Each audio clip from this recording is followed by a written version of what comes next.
everyone. My name is Sarah Henry. I am the Deputy Director and Chief Curator of the Museum of the City of New York. And it is my pleasure to welcome you all here, as well as our distinguished speakers, and thank you all for joining us for this evening's program on New York City's crime decline in the age of stop and frisk. I'm very pleased to say that tonight is the first program in the museum's brand new series, New York Future Perfect, which will be a regular program of public conversations led by none other than the legendary Sam Roberts. Yay, indeed. A veteran reporter, a prolific author, talk show host, and absolutely not least, a long-standing and loyal friend of this museum. Each conversation in our series will bring together a group of experts from different fields under Sam's able direction to explore a single subject that is essential to the city's DNA. Our goal is to provoke dialogue and reflection on the essential though ever-changing facets of life here in New York City, drawing both on contemporary and historical perspectives. Other topics that we hope to treat moving forward include war in the waterfront, neighborhood development, immigration, and the future of small business. But since tonight is the first program in our new series, Sam suggested that we start slowly with something relatively non-controversial, crime and policing. Of course, all the issues that we investigate have some controversy to them, and they remind us, and we hope that this series reminds all of us, that the issues that we face today have roots in New York City's complex past, and that realization can help us achieve some historical perspective as we face the future. So before I turn the podium over to Sam Roberts, I just wanted to invite all of you, if you are not already members of the Museum of the City of New York, that you consider becoming a member today. Our members are vital to what we do. It makes you, in my view, a card-carrying New Yorker if you have your MCNY membership card in your wallet or purse.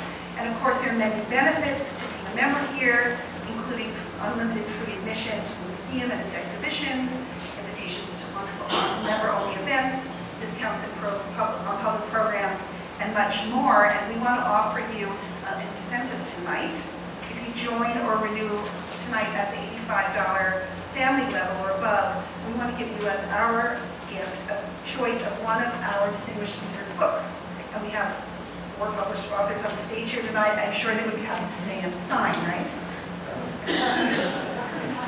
Finally, I want to do some very, very quick acknowledgments. First, I want to thank the co-sponsors of tonight's program, the John Jay College of Criminal Justice and NYU Robert F. Wagner Graduate School of Public Service. Thank you both very, very much. And to all of the students and faculty and staff and alumni who are here, we welcome you in this dialogue among these institutions. It's a connection that we greatly value. I also want to acknowledge that our director, Susan Henshaw-Jones, is here in the audience, and to thank her for all of her support. And our there she is back there. And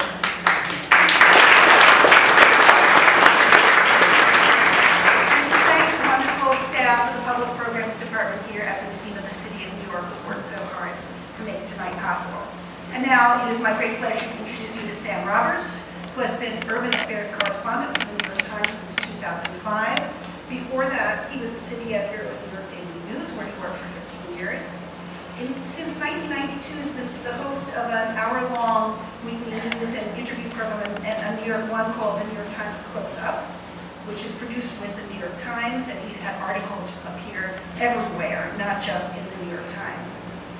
He's also written books, and we were very pleased to be able to launch his most recent book, Grand Central, How a Train Station Transformed America, here in this very auditorium just a short time ago.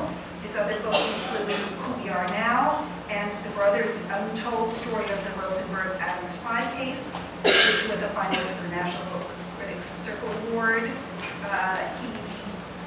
His book called A Kind of Genius about making government work appeared in 2009. And most important, in our opinion, and the thing that we're so proud of, is that he was also the editor of America's Mayor, John V. Lindsay, and the Reinvention of New York, which was the companion volume to the museum's exhibition of the same name in 2010, and actually which spurred us to some very interesting conversations about crime and policing here in this very building. He's won many prizes, too numerous to mention, but we will say that they include the Newspaper Guild of New York and the Peter Kiss Award for the City of New York.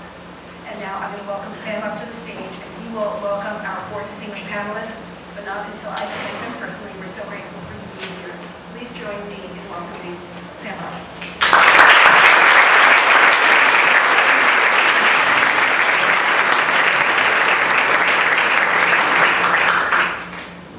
Thank you very much, and thanks to all of you for coming tonight. I'm glad it finally stopped raining, or at least briefly. Sarah talked about the fact that this is a mayoral election year, and that this series is sort of running through that election, through the campaign. One of the things that struck me is that this is probably the most heavily contested mayoral race since 1977 or 1973, when there were lots of people running. There were 7 candidates in 77. One of them was Ed Koch, and he recalled campaigning on the boardwalk. This was for re-election once, the boardwalk in Brooklyn or Queens, and he said a woman came up to him and grabbed him by the lapels and said, "Mayor, make it like it was." And he said, you know, I didn't have the heart to tell her that it never really was the way she thought it was. It's just that things seemed so much worse that therefore, you know, she wanted it the way it was because that was better. Well, I was reminded of that the other day when I was looking at a letter that came across my desk from a Rockaway woman. And the letter said, this was a Mrs. Bullock. Her 2 sons and 8 friends were sitting on a bench talking, listening to a radio. They were approached by 6 men wearing hooded shirts. They didn't identify themselves as police officers. Told the boys to disperse. All the boys did. They threw their radio away. Mrs. Bullock said her son was roughed up and bruised. She's upset and asked, "Where are our officials when we need help?" Well, sound familiar? That was 1994, just as crime in New York was beginning its staggering decline. And that's among a trove of documents that are being digitized by the City Council, LaGuardia College, to make government more transparent. Frankly, that is our goal here tonight, to put in perspective issues that are on everyone's mind, issues that, despite the decline in crime, have not gone away. How long can crime keep declining at a time when many critics are challenging some of the same policing strategies that may or may not correlate with declining crime, but are not necessarily causing that decline? If anything, stop and frisk, the appointment of an inspector general for the police, the department's thinning ranks, reconciling security with civil liberties, are at the forefront of this year's mayoral campaign. They will be at the top of the next mayor's agenda. Crime has been declining under 3 mayors, starting with David Dinkins, but what challenges are facing the 4th, whoever he or she turns out to be 6 months from now? And how does the decline in crime here look compared to other places and other periods of time? We don't care much about history usually, but I think history is often very instructive. I remember the Alan Bennett play, The History Boys, and one of the kids in the class said, "Well, what is history? How do you define history?" And he said, in more or less these words, "It's just one damn thing after another." Well, you got to keep in mind that the first instance of police brutality probably dates to the first civilization. According to Wikipedia, though, the first known use of the term was in the New York Times in 1893. Now, nobody was complaining about stop and frisk back then. It was more like stop and smack. Not for nothing did Police Inspector Alexander Williams earn the nickname Clubber. Still, the latest Quinnipiac poll says that New Yorkers approve 60 to 32% of the job the police are doing, even as they also say they favor more oversight. And at the same time, they give Commissioner Kelly the highest job approval of any city elected or appointed official, 65%. Now, of course, nobody, at least nobody I know, is in favor of more crime. But is there a better way to frame the debate? How can the next mayor maintain a decline in crime? What can we learn from the past, and what can we learn from each other? And how can the police continue to keep crime down while keeping up their morale and the respect of the communities they serve? Let me introduce our panel. We're going to go right into a conversation. We'll be talking probably for about 45 minutes, and then I'll be happy to take some questions from the floor. Please, questions and not speeches, though. I hope we cover most of the points that you would talk about in our conversation here on the stage. John Feinblatt, all the way on the right, is Chief Advisor to the Mayor from Policy and Strategic Planning, Criminal Justice Coordinator. He's a champion of regulating illegal guns, founder of the Center for Court Innovation, director of the Midtown Community Court, an alternative sentencing facility that prescribes drug treatment rather than jail time for many people, the director of Victim Services Agency, and formerly a lawyer with the Legal Aid Society. Councilman Jumaane Williams of Brooklyn's 45th District, East Flatbush. Since he was elected, he's been at the forefront of criminal justice issues, from holding the police accountable to improving relations between the NYPD and his local community. And under his leadership, the Anti-Gun Violence Initiative was established to fund crisis intervention, therapeutic services, conflict mediation, and community development. Frank Simmering, Professor of Law, Director of the Criminal Justice Research Program at the University of California at Berkeley. His book, The City That Became Safe, What New York Teaches About Urban Crime and Its Control, will be published in paperback this summer. And Alex Vitale, an Associate Professor at Brooklyn College, where he teaches criminology and the sociology of law. He's the author of City of Disorder, How the Quality of Life Campaign Transformed New York Politics, and has been published in numerous journals and quoted in The Times, The Wall Street Journal, and NPR. And I'd like to begin by asking Professor Zimmer, who wrote a book about this subject, what is it about New York's decline in crime that's so remarkable? We've seen declines in crime all over the country. What distinguishes New York?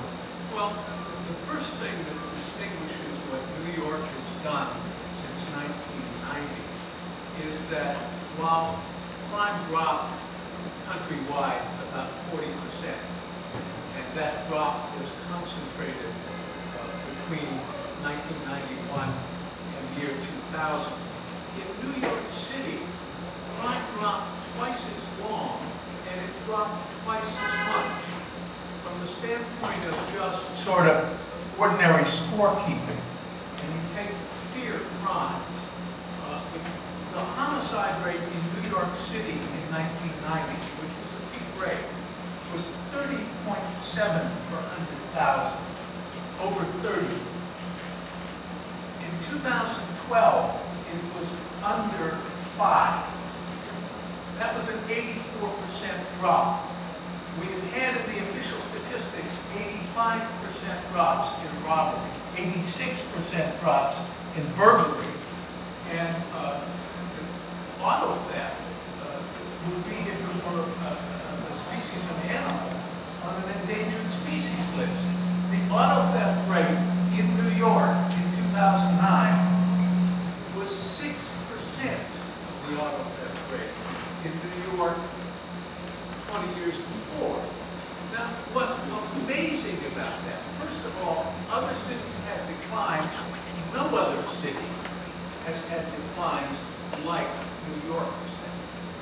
The second thing that's amazing about it is what hasn't changed in the city with these tremendous changes in crime decline. The populations of the city, and particularly those populations associated with high risks of crime and violence, citywide have not increased.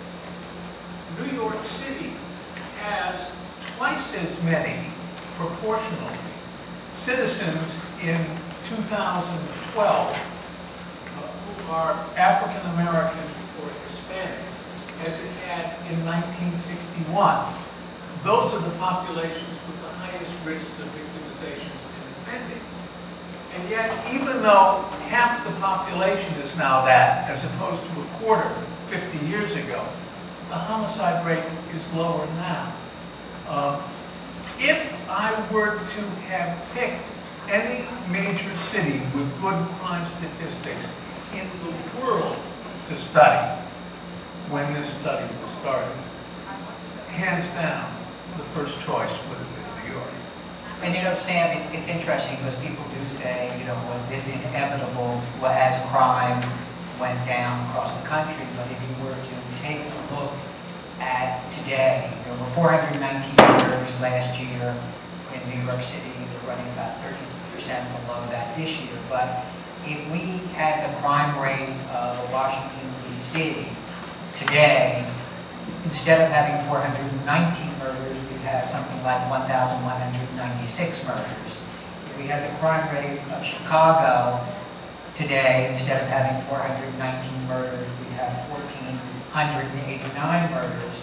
And if we had the crime rate of Detroit, instead of having 419 murders today, we'd have something like 4,421 murders. And in fact, we haven't seen a murder rate like this since the year that Jack Kennedy was killed. I think, didn't Jack Neufeld say something like, if any mayor can bring down murder below 700, they deserve a ticker tape parade? Well, we're at 419 today. Okay, well, before we have a parade, let me ask you.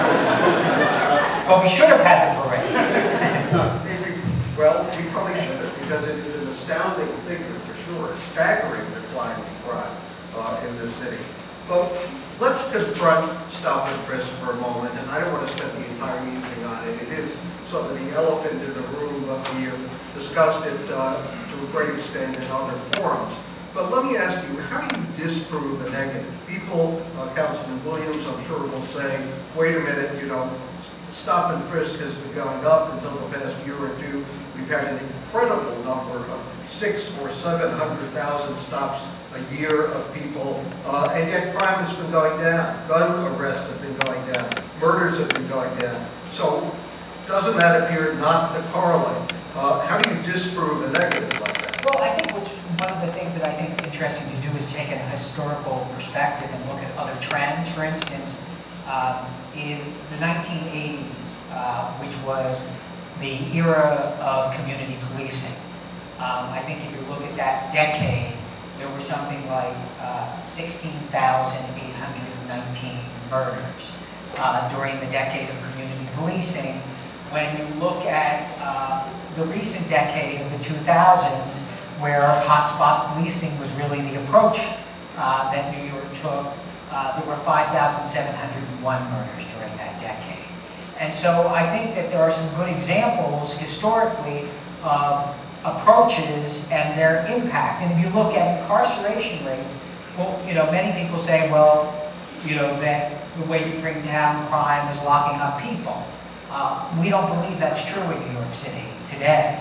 If you go to the 1980s, where community policing was sort of the predominant approach, and you had 16,000, almost 17,000 murders, your peak average daily population in Rikers was almost 19,000.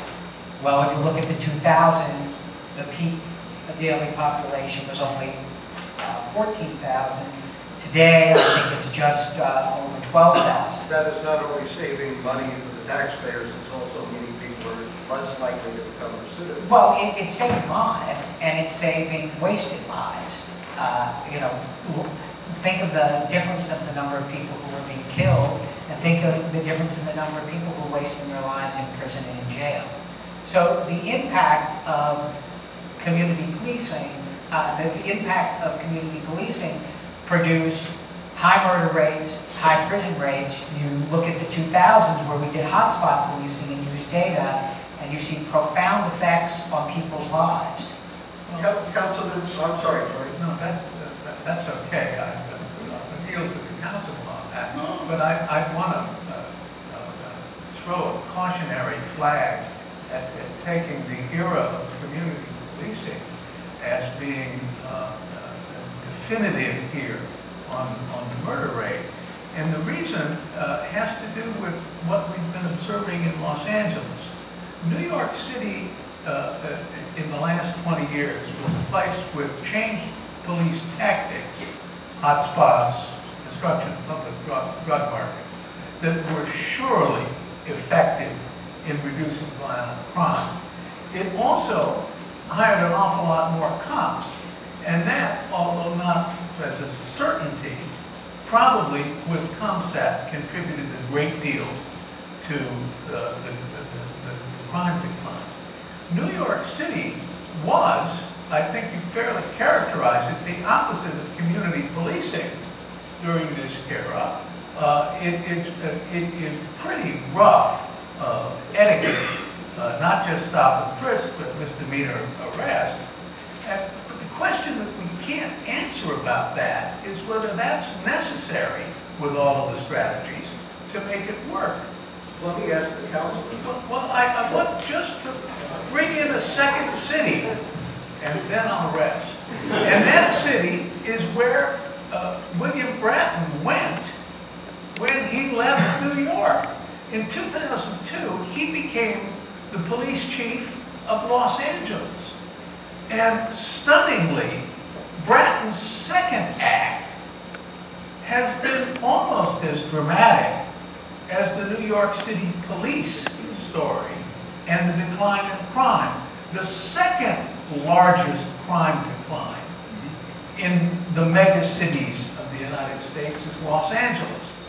And oddly enough, because of the terrible civil liberties reputation of the city of Los Angeles before 2002, the Bratton regime in Los Angeles was much closer to what people would characterize as a shift toward community policing at the same time that they had the dramatic crime decline. So I don't want anybody to believe that... I want everyone to get a chance Right. here, but I like the idea of ramming the conversation. Just one fact, Frank, and I admire your work tremendously and always have, and I think that, you tell your crime story, elegantly and eloquently. But, I think that's a mischaracterization of Los Angeles, because if you look at 2008, which was the last year Bratton and the LA police recorded stop, question, and frisk, essentially, if you look at the rates per 100,000, they were almost identical to New York. And so, while I would never want to leave anybody with the impression that we think that the stop, question, and frisk is the only tactic, it's one tool in the toolbox. I think that doesn't actually appropriately characterize LA. And another factor that would distinguish LA is that LA was under a court-ordered monitor Yes. at the same time. Let me ask the councilman, in Frank Simmering's book, he said that minorities have most likely benefited from the improved policy overall. The large declines in catastrophic outcomes, violent death and imprisonment, are probably more important than the broader prejudice of misdemeanor arrests and promiscuous targeting of minority youth for stop and frisk screenings. Do you agree, Councilman? I agree that the city benefits from declining crime, so I want that to continue. And I agree that a lot of the violent crime, particularly shootings, occur in Black and Latino communities. So if those go down, they do benefit. I like when the administration talks, the more they talk, it doesn't all come together. They avoid the question of whether stop, question, frisk is beneficial in the toolbox. So they go all around and they throw numbers. The only number they don't talk about is the stop, question, frisk in their own numbers, which definitely show no causation and most times don't show correlation. So I'm ecstatic that the numbers are going down. We have to mention, as we mentioned, the decline started to happen before the blast in stop, question, frisk. That decline started to go down. I think that police are doing some good things that we need to continue. Operation Impact, I'm a fan of. Operation Cougar, I'm a fan of. But their own numbers, when you look at it, and I've been saying this for a long time, even before the paper came out showing the last quarter that everything is going down. I've looked at precincts. Stops are high, crime is high. Stops are low, crime is high. Stops are low, crime is high. Stops are low, crime is low. There's just no correlation. I've seen precincts where I've broken it down, and the people most likely to get arrested or get a summons are white. And the next quarter still, the people most likely to get stopped are black and Latino. Stop, Person, Frisk has been an abject failure. And the issue with that is the kind of the hubris of the administration on that issue takes away so many of the good things that I think they've done in policing. And just to be correct, in a similar time period, in Los Angeles from 2000 to about 2011, had seen a larger drop in crime, period. Now, if you want to look at the numbers in New York City are still low, which is exciting. But as a percentage of where they were beforehand, LA has beaten New York during that time period. So what it is there is policing practices that we should continue. There are other things that contribute, I think, to declining crime. I think the culture of New York City from where we were back then is different. New York's Times Square is a totally different place. It almost invited the type of crime we see. So we did many things. I think policing is one of them. We have a habit of thinking that public safety only means policing. Public safety means many things, including policing, which is primarily law enforcement. Professor Vitale, if I could just ask you to, and I want you to comment on everything you've heard so far, but that whole question about disproving a negative, I've discussed this before with John Feinblatt, with Herb Sturz and other people. How do we know when John Jay's study says that of 100 people stopped, only 3 had contraband? How do we know that more would have had contraband except they were afraid of being stopped?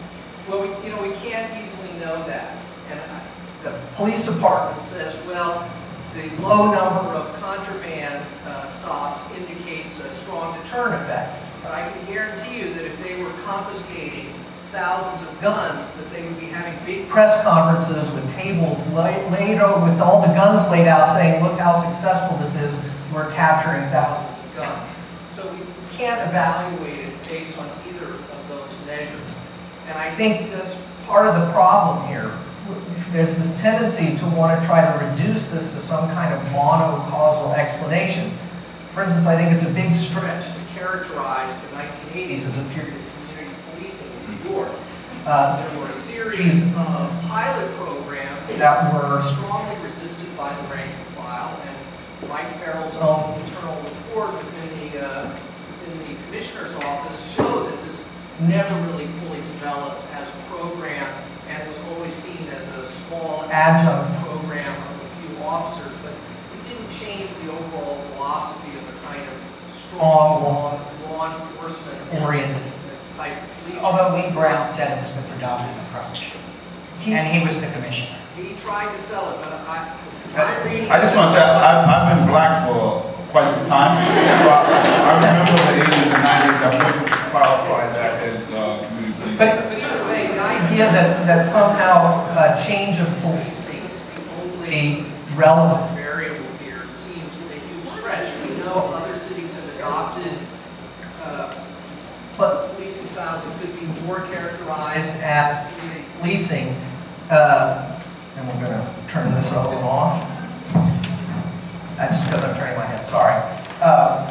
Other cities have done community policing, other cities have not had any kind of change in policing, and yet they also have quite dramatic crime drops. It's an international phenomenon. I think the strongest statistical argument that's been made in some ways is Frank's argument, but that's limited to explaining possibly 20% or so of this 80% drop.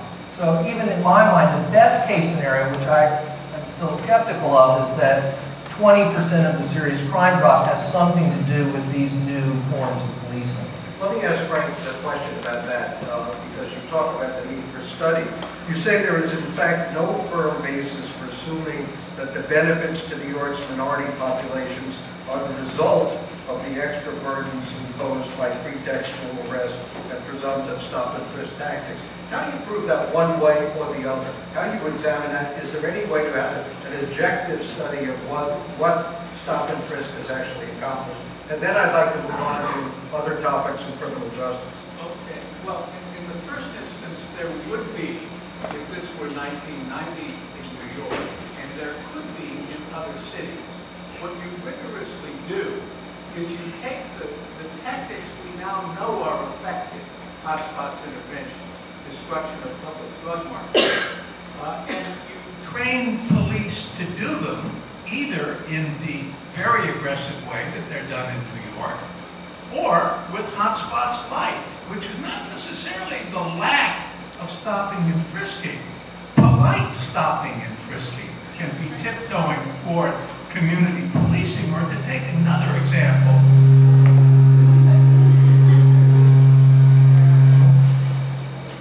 did I violate an injunction?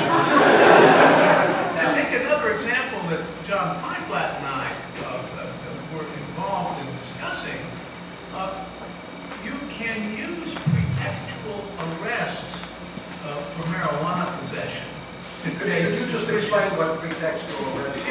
Yeah, the pretextual arrest is where the police officer makes an arrest for marijuana possession, not because he's worried about public disorder and marijuana, but because he thinks he's got a robber or a burglar out on the street, and he wants to find out if he has a criminal record and outstanding warrants. Well, there are two ways you can do that. One of them is impolite, and I'm bigger than you are, buddy, and busting. And the other is politely. And there are also two different levels of criminal justice intervention. You can make a misdemeanor arrest, and that's going to mean that the target of the arrest is going to spend the night in jail, which is essentially punishing him. Or you can give a summons, get fingerprints, and use that to find out if the arrest is there. It is that kind of systematic testing of the level of aggression that is necessary to get the level of prevention that you're getting. The problem is that you can't untrain a police force, and you can't suddenly decide that the Bronx is going to get pressed and Brooklyn's going to get pressed without fluoride. So that these experiments will either happen citywide if a federal court is involved, and that's going to be hard to take, or they're going to come from someplace else.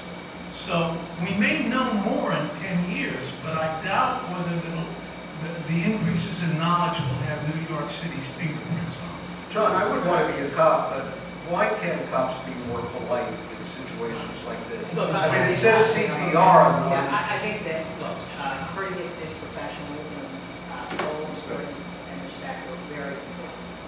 And I think that one of the things that the mayor and Commissioner Kelly try to stress in training is to make sure that those tenets, which are really the bedrock of philosophy of the department, are actually applied. And I think that we undergone more training, and I think that those are absolutely important. And you know, the mayor has met with many, many people over the past few years and has discussed stop, question, and frisk.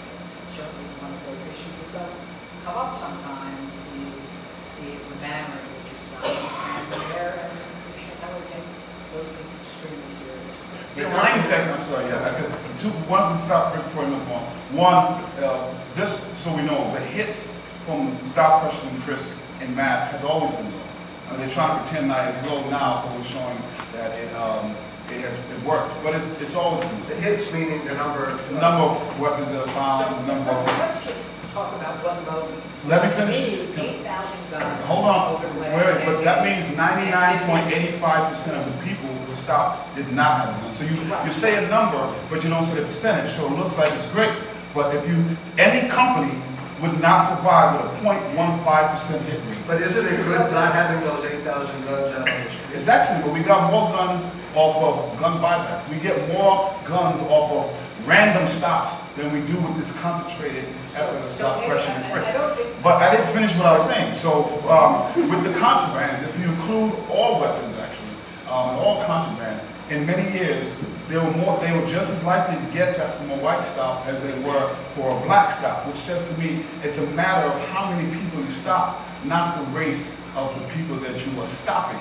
So we have been saying these numbers for quite some time. They just don't listen. And the people most likely, even though it's equal contraband, the people most likely to file a complaint for aggressive use of force are the black and Latinos. Marijuana use, young white boys and girls are more likely to use marijuana. 87%, however, of the rest come from people who are black and Latino who have been asked to please take the stuff and contents out of their pocket, which now becomes an arrestable offense, whereas if it remained here, it wouldn't be. So the numbers they say, I'm happy those guns are off, but they keep moving the target of what stop, question, and frisk was for. So first, it was to get the guns off the street, but they started getting less guns off the street. So then they said it was the shootings. But until about a year or two ago, they've gone up and down and pretty much stayed the same, which means the same amount of people are being shot. So they said it's actually just to help the murder rate.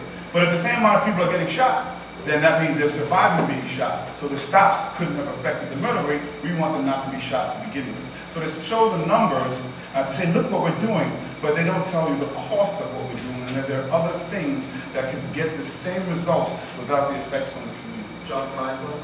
I was just, look, the hit rate, I take 8,000 guns very seriously. I take 56,000 or 57,000 weapons removed very seriously.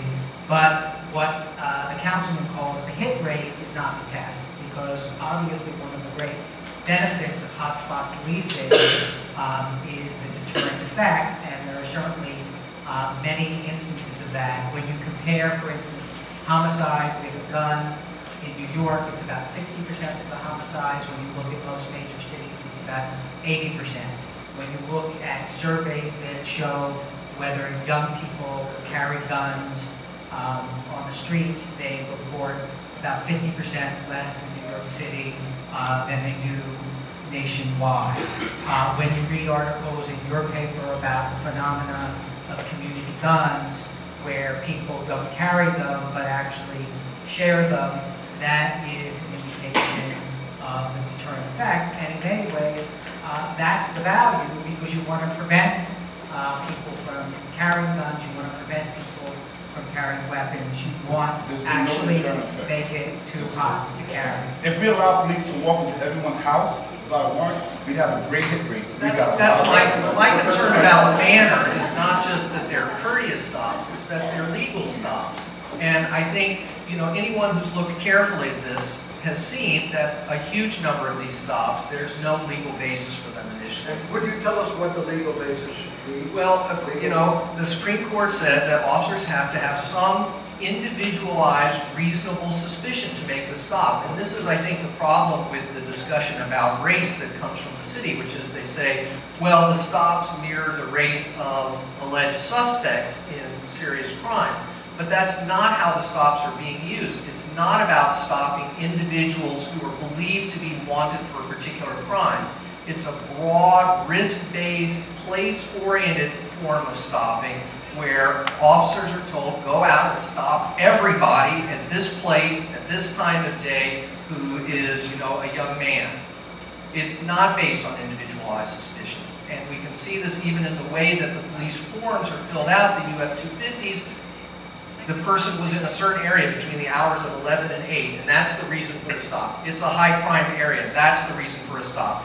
And I think the courts are clear for a curative moment, which is unconstitutionally vague. So I don't know if you read Joe Goldstein's article in the New York Times the other day about the, I think it's the Leonard plaintiffs in the Floyd case. It was pretty interesting because I think that many people have said what you just said, which I think is a pretty irresponsible statement about police actually having no basis for it. So Floyd, which is the named plaintiff, remember, the lawyers and the litigants in this case went citywide trying to find plaintiffs for this case. They ended up with something like 11 or 12 plaintiffs. And as Joe Goldstein's article said, take the named plaintiff, Floyd in this case, you had a situation where a man was fumbling, using different keys, trying to get into an apartment, doing something that was behavior that was completely consistent with suspicion of a burglary. There was one case where, I guess a radio run had come through of a man with a leather jacket, red leather jacket with the words Haley, Haley on in the things. And that matched the description of the person that stopped. So I think that what was interesting about that article in Sam's paper was that in fact in each of those Now cases, it's my paper. as they went through it, there was actually reasonable suspicion in those cases, and this characterization that police officers who are actually facing, life and death situations, remember 12 police officers shot last year, are not actually using articulable reasons and articulable suspicion, reasonable suspicion, I think just is sort of an insult to the cops. I agree about your... Pause 1 second. Could someone in the back inform the people outside that we can hear them? I agree with some of your characterization of the defendants in this case, but there's a lot of evidence about these stops that is, even in the city's own paperwork, that the federal judge has already indicated is not going to pass constitutional scrutiny. And you need only come to visit my courses any day at Brooklyn College and hear the stories of student I don't think we can get by security. So I think it's disingenuous to say that all these stops are meeting the constitutional standard, and then to link that to the danger that officers face, I don't think is relevant. I want to be clear. Stop, question, and frisk as a tool needs to be there so police officers can do their job. Absolutely. But I'm against the current policy of stop, question, and frisk that is not constitutional and is not even a deterrent and has had nothing to do with It's its a policy, not the mistake or misinterpretation John, of do you want individual one officers. short last And word? 50% of those stops in the US 250s are for furtive movement. I think we should And as I talk said, I about, have Tourette's syndrome. All I do is make furtive movements. So every time I walk out of the house, I'm black making furtive movements. Also, New Yorkers, so we make movements by nature. I feel we ought to talk about how the next mayor is going to keep crime at these historic lows. One of the interesting things I looked at was the stats, the crime stats for the Upper East Side 20 years ago, and if those stats were current today, it would be, I think, the rank #2 in dangerousness for the city. Well, what should be on the top of the next mayor's agenda as far as the criminal justice is concerned, Frank? Well, in the first instance, it's going to be stability and balance. It is possible that violent crime can go lower in New York, but New York is the only city in the United States where I can't assure a new mayor that the homicide rate can continue to decline, because New York's decline is the largest we ever saw. For about 3 years for 2.5 years after 2009, it looked like New York had scraped bottom in serious violent crime. Then came a big drop in 2012. We don't know what caused it, but it was tremendously good news because it meant that whatever is possible. And if you get down to 419, you can have an objective to keep it down there. Anybody who's going to promise a proven crime reduction technology from here, say, no, next year we want another 25%, knows something that I don't know. And I think it is probably better at this point to speak in terms of stability and balance. This is also going to probably be a time to experiment with aggressive community policing training and making much gentler a whole series of enforcement tactics which necessarily must be falling in majority share on the kids least able to absorb it. the 85% black and Hispanic targets of street policing in hotspots, not the number, but the percentage, is going to be fixed. That's one of the reasons it's going to be very important to make sure that the message that's delivered with that can be as polite as possible, and that the conversation about it be open and not sort of arrogantly one-sided.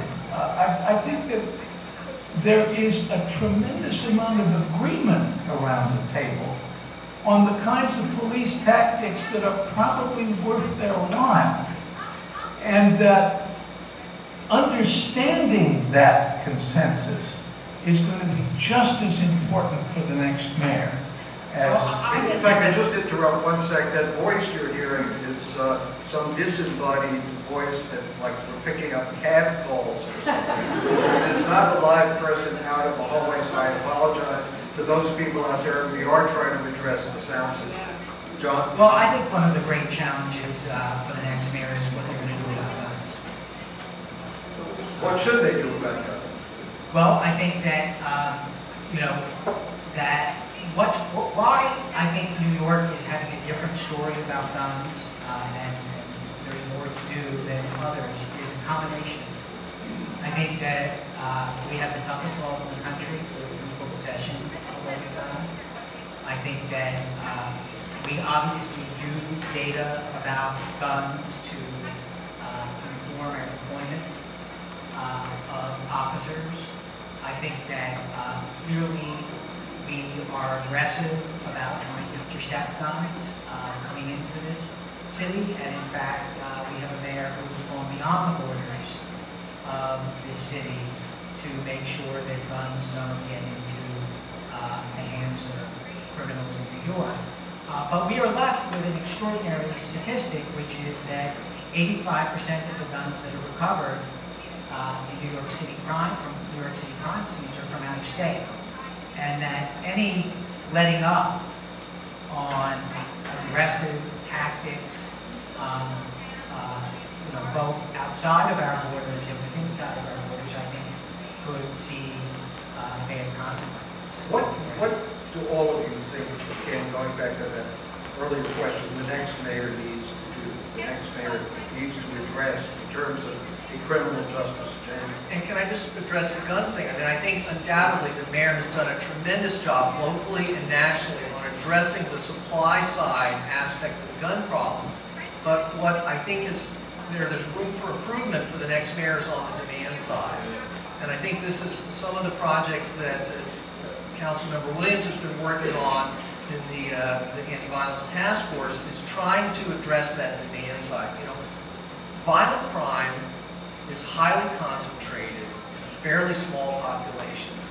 And we need to have a more nuanced approach in dealing with that population that not only has a supply side element to it and an enforcement element to it, but also has a demand side element that talks about why are kids turning to guns as a viable strategy for living their lives.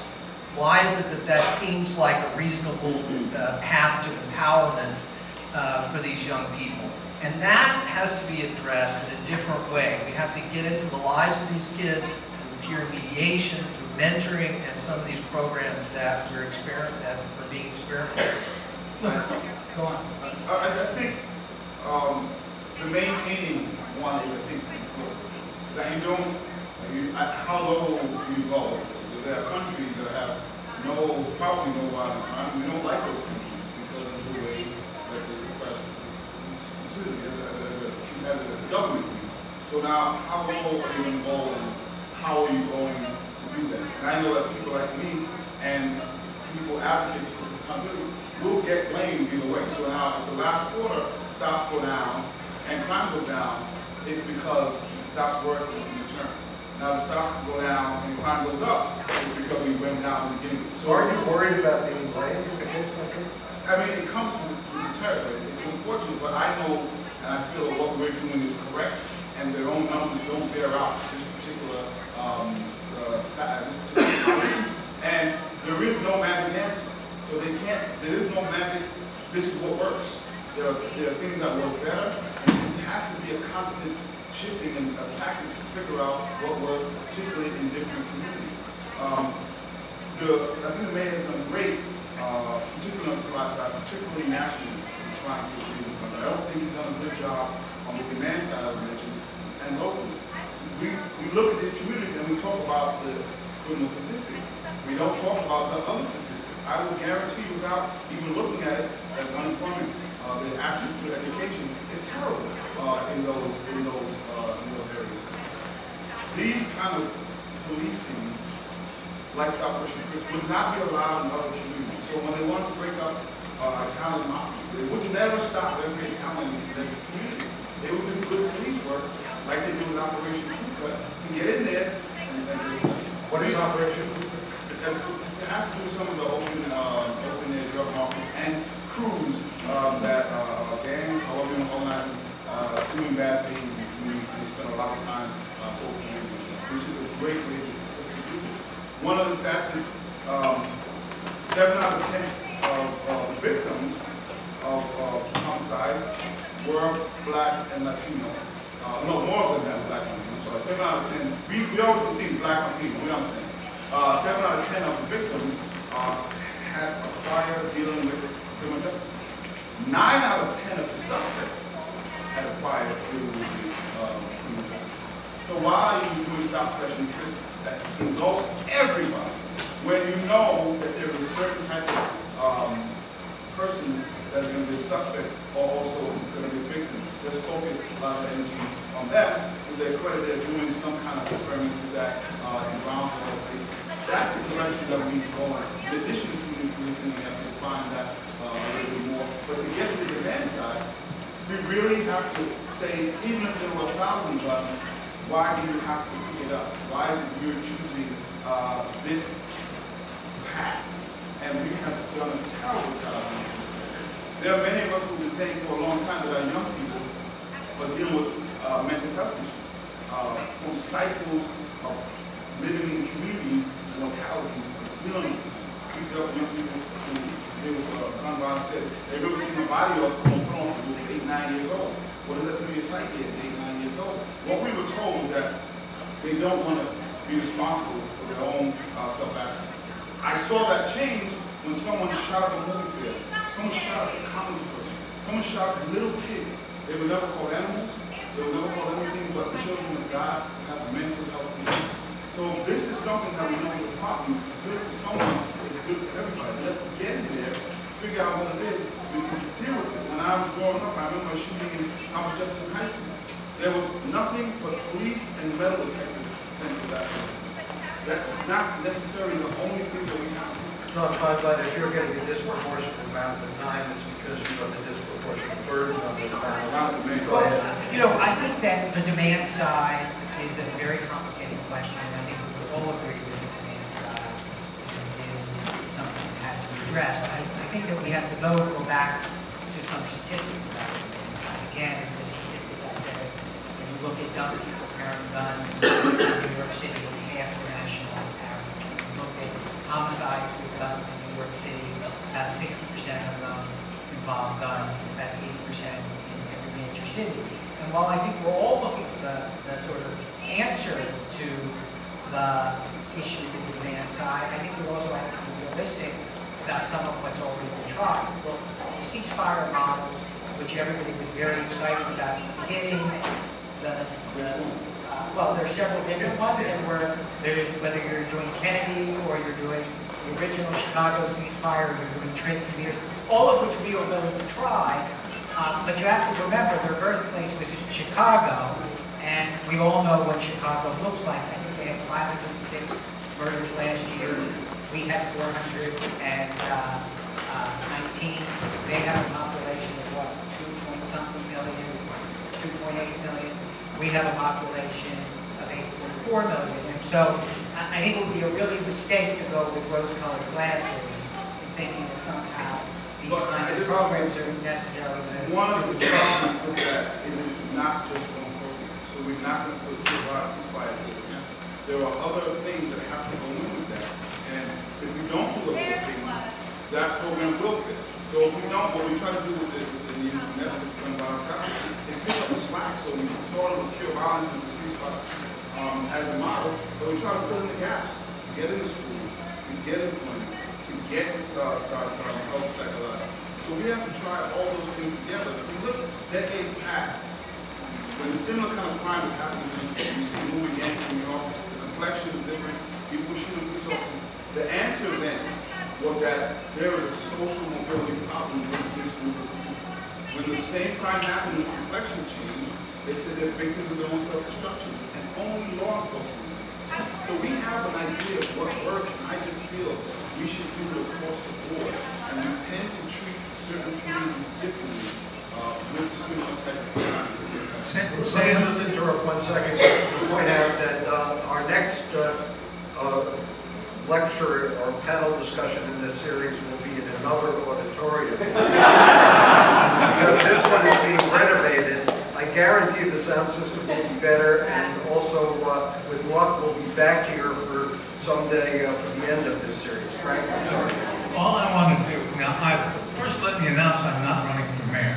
That's too bad. But what I want to do is to wear an outsider's rose-colored glasses, because let me tell you what I think New York has proven, established to the United States and to serious scholars that was very much in doubt 35 and 40 years ago. 35 and 40 years ago, there was a sort of a deterministic disarray. We wrote books and called them The Unheavenly City, to take Edward Banfield's book of the time.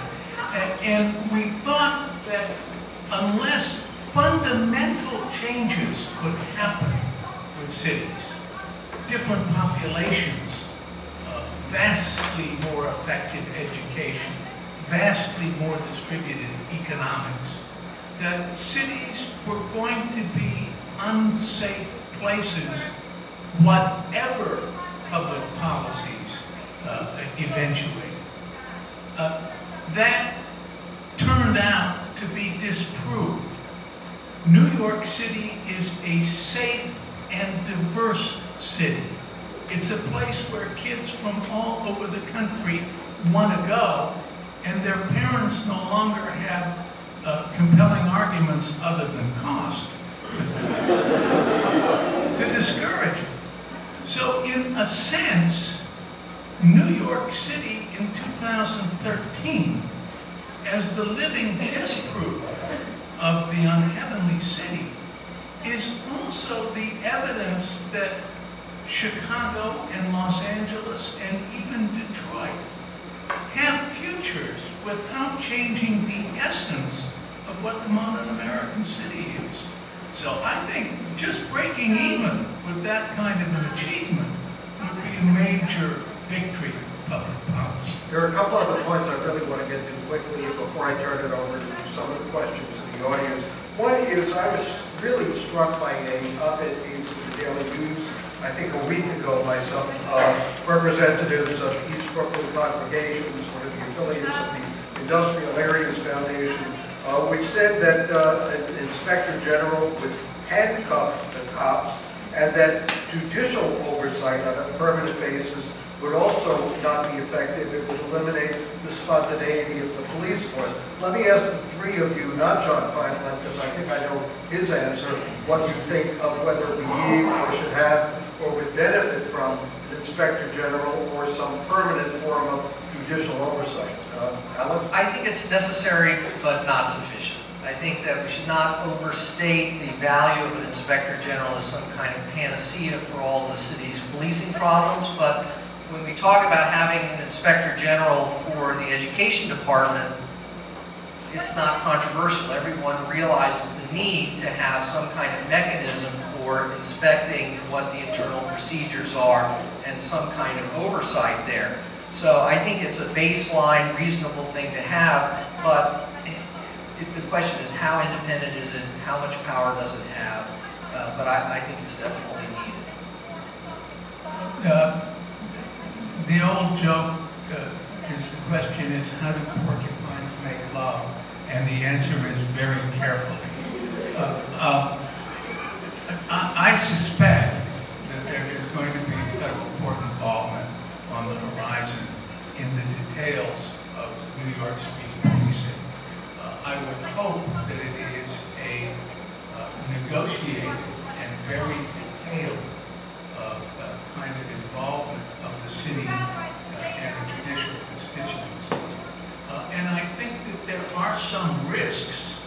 Handcuffing the police is a little bit extreme, but there are risks in putting too many folks involved in making retail street policing and in governing this vast number of precincts that are out there that are called police in New York. So I think that there are going to be movements in that direction. I'm hopeful that they can be careful with this. Councilman? One, I just wanted to make sure, I say that I view NYPD as community partners, and they risk their lives every day to keep us safe. That gets lost in my message for some reason when I say it, so I want to make sure I say it. Also, I agree with everything that was said about the last question. There's still all areas in this city that don't necessarily feel safe and feel comfortable, so we have to start to work on those. And I want to make sure I give Mayor credit for one thing at least. For too long, the policy has been locked up many black and brown men as you can, and crime will go down. And that has not happened for the past couple of years. Some question about the drug numbers, but in general, there's been a decline in people being locked up, which I think is definitely the way to go. When it comes to the Inspector General, I agree that first of all, it's not a panacea. It by itself is not the answer. That's why I have another bill that I want to get passed with it. Those two by itself is not always the answer. It's going to be evolving. You have to continue to have these conversations. Pastor Daisy Cooper was one of the authors of that op-ed that I came out after. We had a nice conversation. And I'm convinced that they were actually responding to what they were told the bill was, as opposed to what the bill actually is. And then the administration. One of the major differences between Mayor Bloomberg and Mayor Giuliani is they have great PR. So they handle the media very, very well. And when it comes to the IG bill, they put a lot of erroneous things in there. So they talk about bureaucracy and this and that, but that's just not true. There's no bureaucracy at all because the IG has no power to make any kind of policy change. They have no power, which is good actually. This is the one oversight mechanism, unlike the IED, unlike CCRP. One, it's proactive. Ladies and gentlemen, give it up. It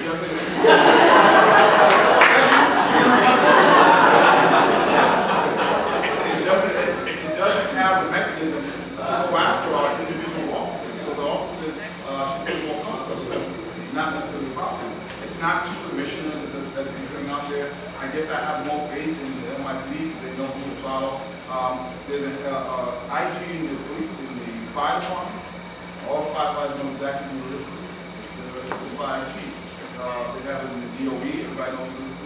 There's nothing here that's not in the other 300 agencies, all the CIA, all the FBI, and all they can do is provide recommendations that the mayor and the commissioner can say yay or nay to. John, a very quick response if you want. Well, obvious.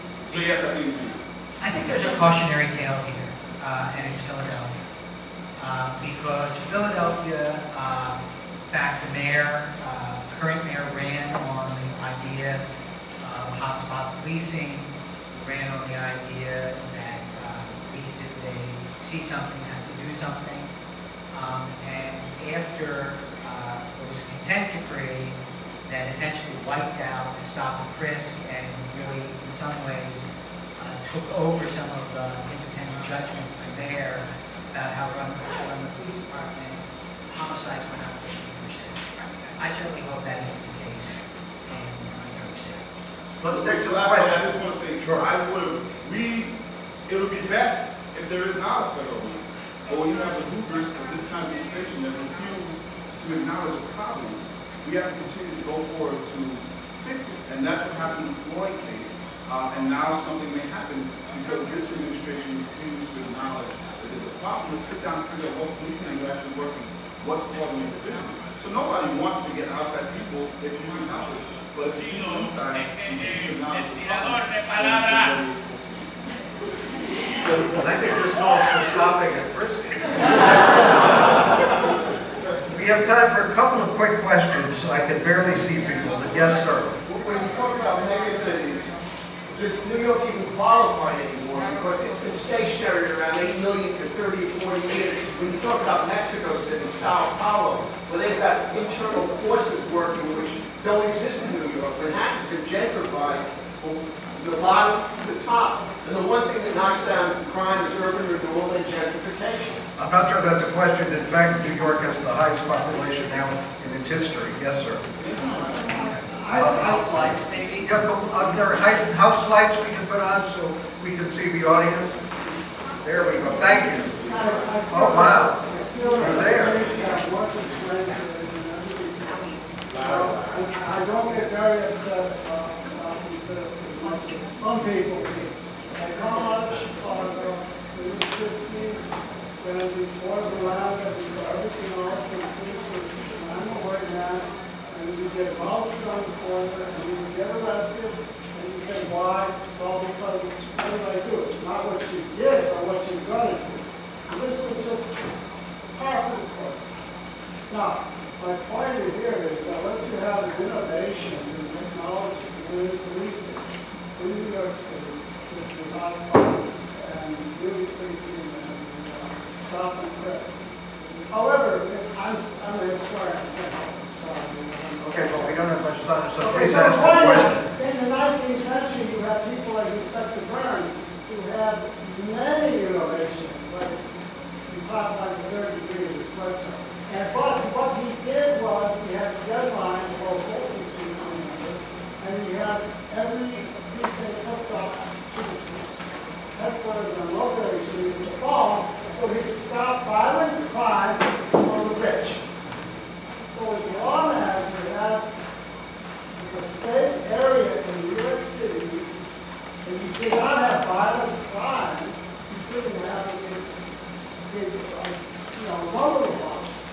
So my point here today, too, is when you have stop and frisk, you are talking about violence more than anything else, in violent areas, rather than Okay, let's start. Yes, sir. I have 2 sons who went to Fordham briefly. They probably were stopped and frisked about 10 or 12 times. They're white, it was always illegal. Various times, one son got arrested for marijuana, illegal emptying of the pockets. They threatened to, if he didn't empty his pockets, they were going to take him down to the precinct. I'm sure you're familiar with these stories. My other son saw some other people being rousted, and being a good citizen and smart ass that he is, he told the cops, you're not allowed to have people empty their pockets, and he was thrown in jail for 3 days. He sued, won $27,000 judgment. What's the question? It doesn't just happen to black people, but probably a great deal more. One of the things that my real question is, though, I think that Nobody has asked a question. my real question is that one of the things that I think you've left out, and I'm thinking about this a lot, is the prevalence of the hood and the prevalence of technology and the density of New York to bring down the crime. Because basically, we have so many cameras. There are cameras up and down Central Park West. Anything that goes on in Central Park West is on camera at all times of the day. And we're a more dense city than Los Angeles, so that our cameras really see everything, just as we saw in Boston. I have a question. We're talking a lot about police tactics. What about the broader question of criminal justice? There was a terrific series in the New York Times about justice with a very small J in the Bronx. The fact that justice delayed means justice denied, probably even less respect for the law enforcement system because of that than because of stop and frisk, or certainly it's as big a threat. What can we do about that? This is a state responsibility for the most part, but what can a mayor do? What can the city do? John? Well, I You think have that- certainly brought it to people's attention. Yes, we brought it to people's attention by issuing stats for the first time that actually looked at all of these issues and broke them down borough by borough. which was a window into the fact that there are major differences among the boroughs on this issue.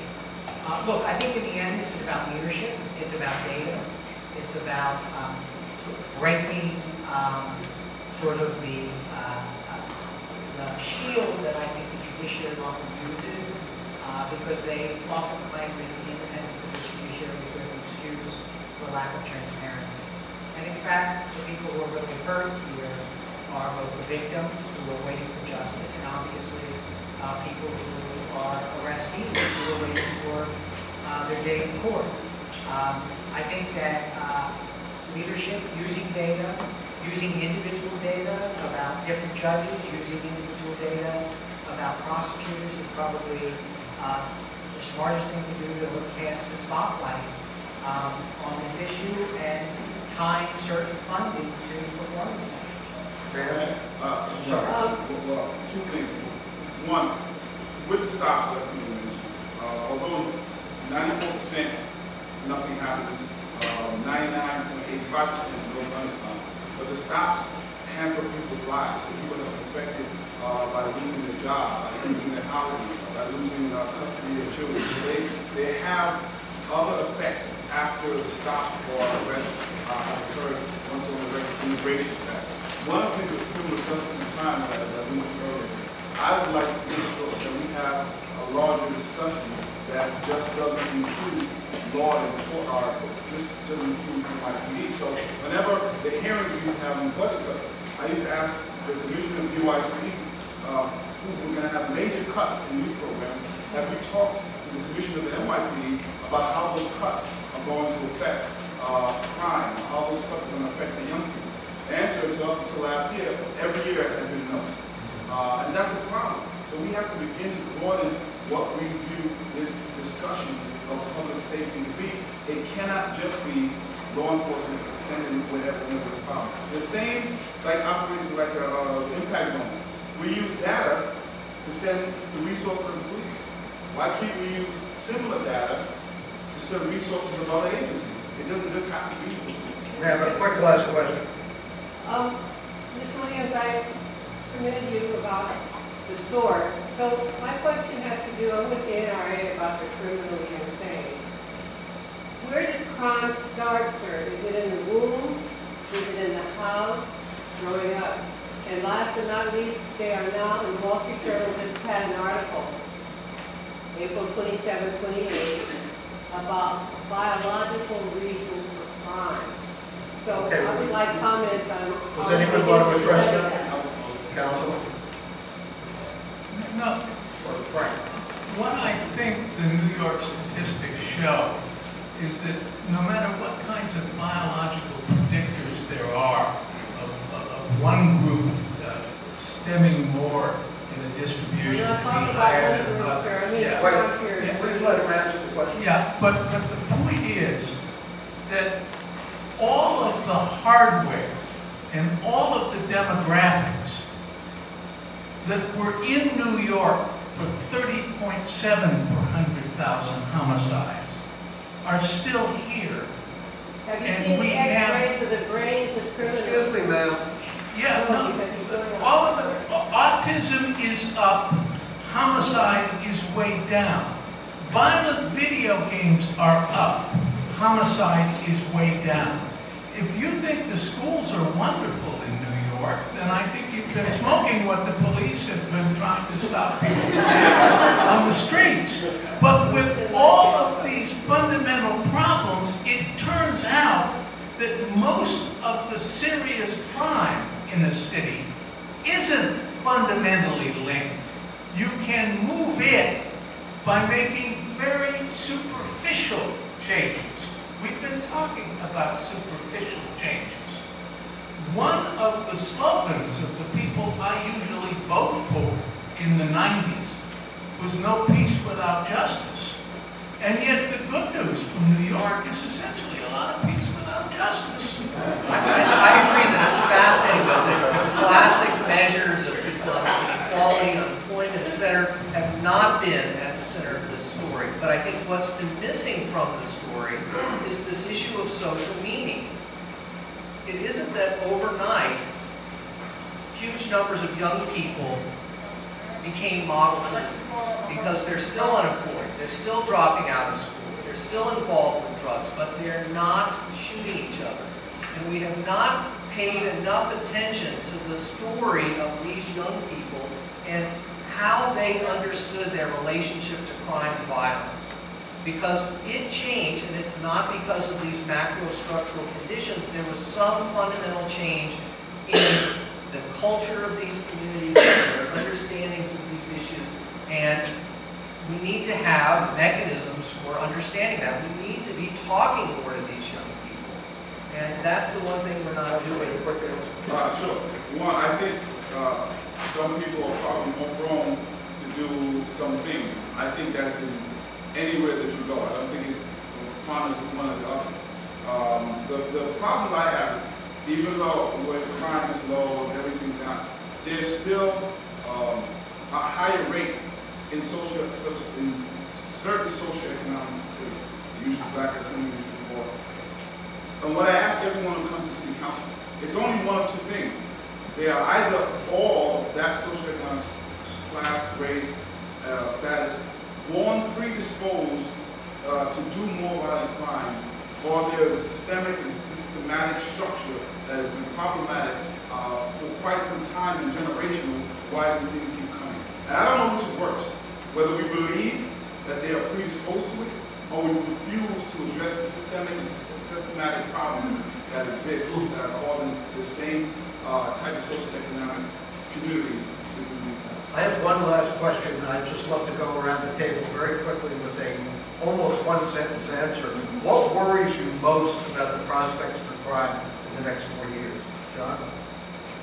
I think that the issue of guns, when you have a United States Senate turning its back on a compromise bill, then two NRA A-rated senators, one of which already has backed, and you have Congress turning its back because it's in the budget as a gun lobby, that's a pretty worrisome sign. Councilman?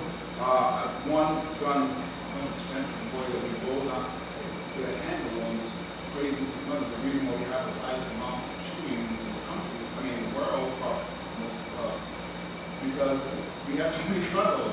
So that's one. And two, I worry about the ebbs and flows of crimes, deciding whether black and brown people can live in peace, as if certain things of the region that can flow.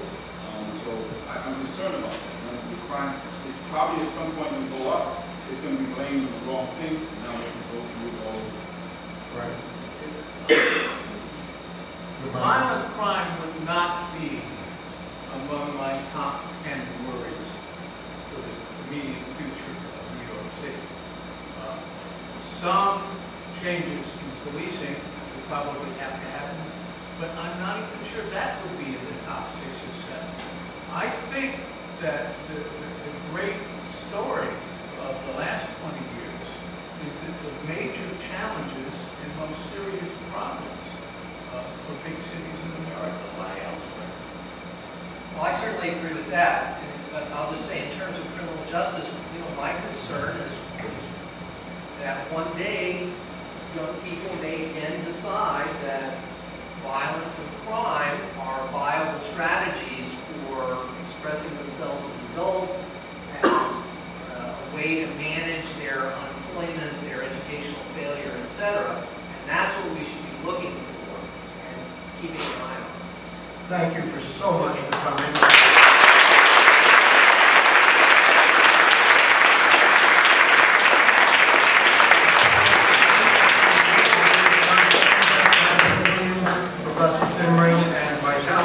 Thanks to all of you for coming. Next time I promise a better auditorium. Also, we don't do without our disembodied friend. And with the group from John Jay, meet me out in the hall by the elevators if they want. Thank you so much.